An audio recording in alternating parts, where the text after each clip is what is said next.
नमस्कार।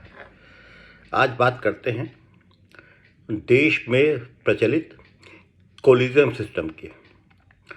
Collegium system आपको पता ही है कि जो कॉन्स्टिट्यूशनल कोर्ट संवैधानिक हमारी अदालतें हैं, उनमें जो नियुक्ति होती है जस्टिस की, हाई कोर्ट जस्टिस की और सुप्रीम कोर्ट न्यायाधीशों की, वो कोलिजियम सिस्टम के रिकमेंडेशन में राष्ट्रपति करता है।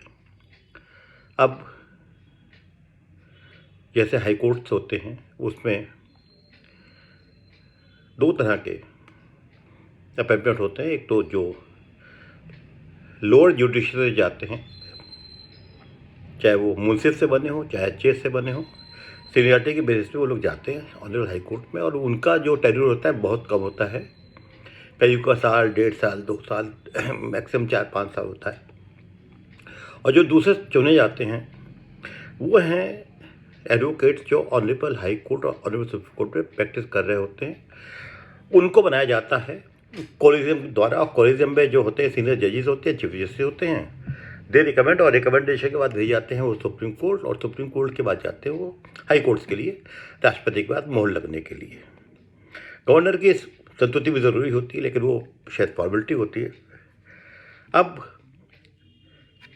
जो हमारे कानून मंत्री कह रहे हैं, जो पॉलिटिकल पार्टीज कहती हैं, उनका अपना पॉलिटिकल इंटरेस्ट है, और जो जस्टिस कहते हैं उनका भी अपना कुछ ना कुछ इंटरेस्ट है, क्योंकि जो लोअर जुडिशल से गए होंगे उनका विचार अलग होगा, और जो जो सीधे अपॉइंट हुए होंगे एडवोकेट से, उनका व्यू निश्चित तौर पर अलग होगा, क्योंकि सफरर कहीं ना कहीं लोअर कोर्ट से जाने वाले जजेस भी होते हैं, क्योंकि उनका टेन्योर कम होता है। They can not go to up to the Supreme Court जब तक कि वो बहुत यंग एज में एडजस्ट ना बन जाए। अब जो ड्रॉबैक जो वकीलों के लिए जो है, जो समस्या उन लोगों के लिए है जो कानून को जानते हैं, कानून की लड़ाई लड़ते हैं, समस्या उनके लिए है।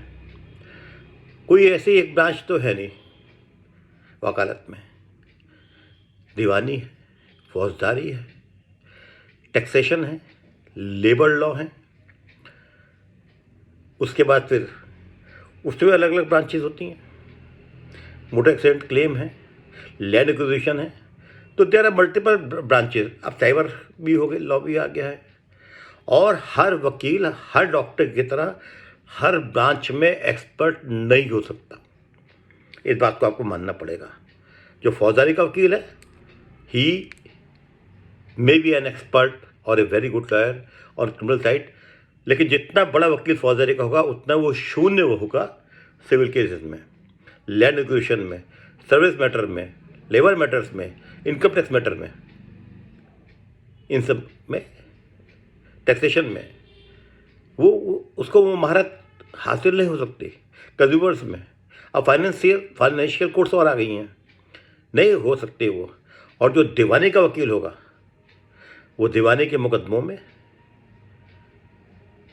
होगा, बिल्कुल होगा, एक्सट्रीम होगा, लेकिन उसे फौजदारी नहीं आती होगी, उसे कस्टम नहीं आता होगा, उसे एक्साइज के नहीं आते होंगे, उसे जीएसटी नहीं आती होगी, उसे इनकम टैक्स नहीं आते होंगे, उसे लेबर का नहीं आता होगा, उसे क्या कहते हैं एमएससी केसेस के बारे में ज़्यादा ज्ञान नहीं होगा। बिल्कुल स्पष्ट बात है।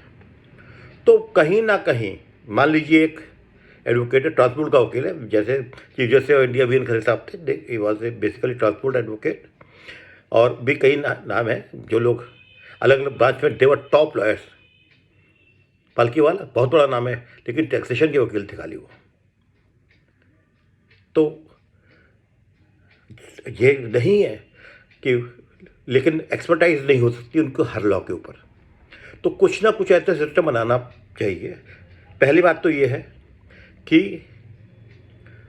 कितने केसेस उस व्यक्ति ने, जिसको हाई कोर्ट के लिए या सुप्रीम कोर्ट के लिए रिकमेंड किया जा रहा है कोलिजियम द्वारा, उसने एक साल में कितने केसेस, कितने वकालत में फाइल किया, और किस विषय में फाइल किया उन्होंने, किस ब्रांच में उन्होंने किया।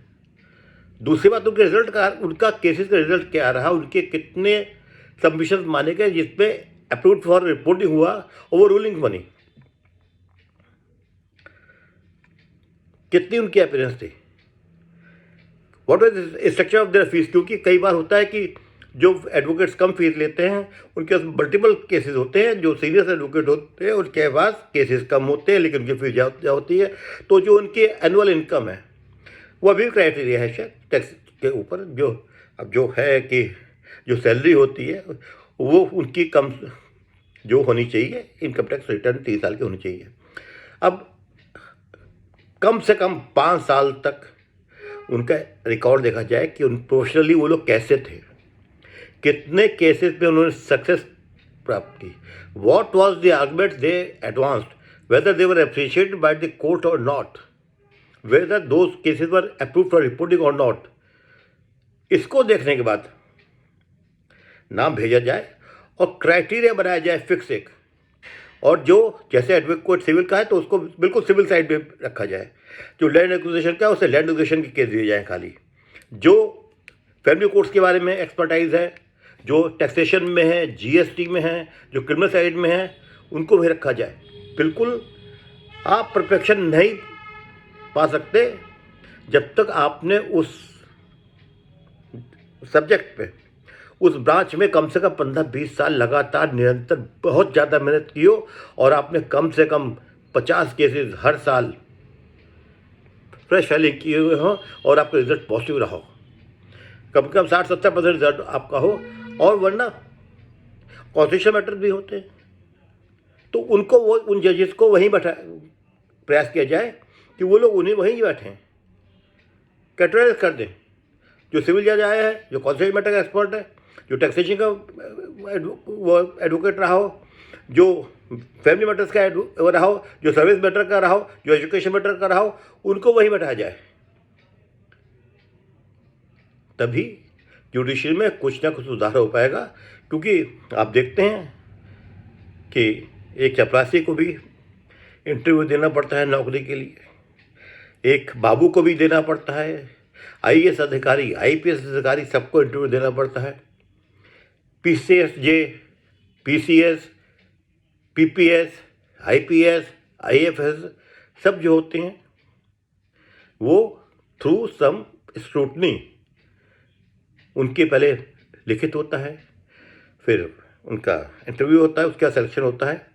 इसी तरह से कोलिजियम के साथ साथ उनके जब नाम अप्रूव हो तो उनका प्रीवियस रिकॉर्ड देखा जाए, उनका ट्रायल्स का result of trials, what was result of trial, उनका मेटल कैलिबर उस जज किया जाए।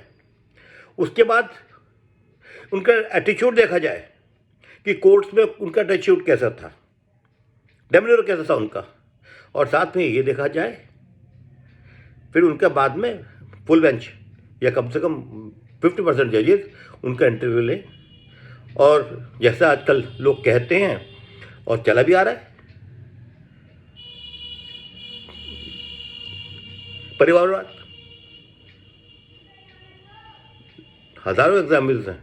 मैं नहीं कह रहा कि एक जस्टिस का बेटा जज नहीं बनना चाहिए, लेकिन बने अपनी मेहनत से, अपने गट्स से, खाली इस बात से ना बने कि वो किसी पर्टिकुलर कास्ट को या पर्टिकुलर चैम्बर को बिलोंग करता हो।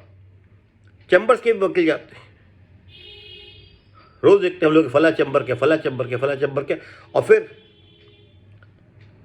कहीं ना कहीं कुछ ना कुछ तो एहसान चुकाने भी पड़ते हैं। तो इसके कोलिजियम सिस्टम को अगर जुडिशरी में सुधार लाना है तो निश्चित तौर पे ये सारे एस्पेक्ट्स देखने पड़ेंगे। धन्यवाद।